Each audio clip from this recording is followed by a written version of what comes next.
تو میں عرض کر رہا تھا، اللہ جب کسی کے ساتھ خیر کا ارادہ کر دے تو انسان کے لیے کوئی ایک واقعہ ہدایت کا ذریعہ بن جاتا ہے۔ تو اصل چیز وہی ہے جو اللہ کے راضی کرنے میں گزر جائے، ورنہ انسان گناہ کر کر کے اپنے لیے جہنم خود خرید رہا ہے۔ دیکھیں قبر میں انسان کہتا ہے بچھو ہیں، سانپ ہیں، انگارے ہیں، سزا ہے۔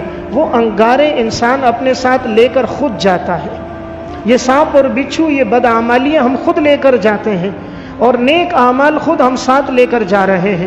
انسان کے اس اعمال کا وہ آگے کا ایک ثمرہ ہوتا ہے۔ تو میں عرض کر رہا تھا، انسان جیسی زندگی گزارتا ہے اللہ رب العزت پھر اسے موت بھی اچھی دیتا ہے، اور پھر آخری وقت میں زندگی کا اللہ اسے سکون اور اطمینان بھی عطا کر دیتا ہے۔ یہی امام ابن قدامہ رحمۃ اللہ علیہ، انہوں نے اپنی کتاب اسی التوابین میں ایک واقعہ ذکر فرماتے ہیں کہ عبد الواحد بن زید رحمۃ اللہ علیہ بڑے اللہ والے متقی انسان گزرے ہیں۔ یہ کہتے ہیں ایک دفعہ ہم کشتی میں سفر کر رہے تھے، سفر کرتے کرتے اچانک ایسا ہوا ہماری کشتی کے ایک کنارے سے ایک طرف سے اس کا ایک تختہ ٹوٹ گیا اور پانی بیچ میں آنے لگا، قریب تھا کہ ہم لوگ ڈوب جاتے۔ تو ہم نے کوشش کی کہ سامنے جزیرے تک پہنچیں، تو کہتے ہیں ہم نے پانی کو ہاتھ کے ذریعے سے ہلایا، ہلاتے ہلاتے وہاں پہنچے، اللہ کی مدد تھی، ہم جزیرے میں آ گئے۔ اب کہتے ہیں ہمارے پاس اگلے سفر کے لیے کشتی نہیں تھی۔ جزیرہ کہتے ہیں جس کے ارد گرد پانی ہی پانی ہو، درمیان میں خشک جگہ ہو۔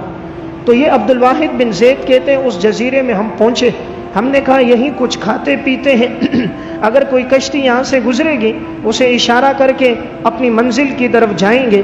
کہتے ہیں ہم جزیرے میں اندر بڑھے، اپنے لیے کچھ کھانا تلاش کر رہے تھے، اچانک ہماری نگاہ پڑی، دیکھا ایک شخص سے جس نے ایک بت بنایا ہوا ہے اور وہ بت کے سامنے سجدہ کر رہا ہے، بت کی عبادت کر رہا ہے، اس کے سامنے جھکا ہوا ہے۔ عبد الواحد بن زید کہتے میں اس کے قریب گیا اور میں نے اس کو واقعہ سنایا، ہماری کشتی اس طرح تختہ ٹوٹا اور ہم یہاں پر پہنچے ہیں، بتائیے تم کون ہو؟ اس نے کہا کہ میں بت پرست ہوں، مجوسی بھی تھا، بتوں کی عبادت بھی کیا کرتا تھا۔ اس نے پوچھا یہ تو کس کو سجدہ کر رہا ہے؟ کہا یہ میرا خدا ہے، میں اس کو سجدہ کر رہا ہوں۔ پوچھا تم کس مذہب کے لوگ ہو؟ کہا ہم مسلمان ہیں۔ کہا مسلمان کون ہوتے ہیں؟ کہا جو اللہ پر ایمان لاتے ہیں اور رسول اللہ صلی اللہ علیہ وسلم پر ایمان لے کر آتے ہیں۔ کہا تمہارے وہ پیغمبر کہاں ہیں جس پر تم ایمان لے کر آئے؟ کہا ہمارے پیغمبر صلی اللہ علیہ وسلم تو دنیا سے چلے گئے۔